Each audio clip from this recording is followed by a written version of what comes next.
Un roman à la George Sand, puisant ses racines dans le monde rural et sa tendresse dans les cœurs simples de ses personnages bien campés. Albert Meunier grandit dans un petit village de Touraine. Fils unique, bon élève, il fait la fierté de ses parents et de Marcel Boulet, instituteur et maire du village.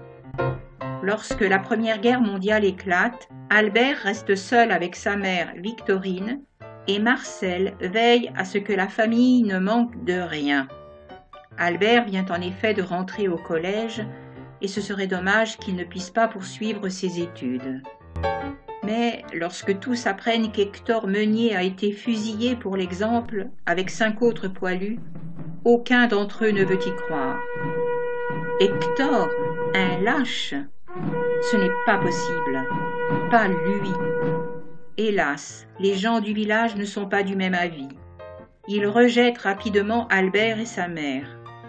L'enfant devra désormais grandir avec ce poids sur ses épaules. Pas le poids de la honte, car Albert n'a jamais cru son père coupable.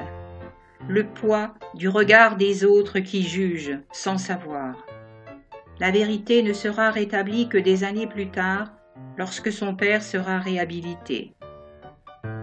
Un roman qui rend hommage aux martyrs de Vingré, 6 poilus qui appartenaient au 298e régiment d'infanterie, connu pour avoir été fusillé pour l'exemple le 4 décembre 1914 et réhabilité par la Cour de cassation le 29 janvier 1921.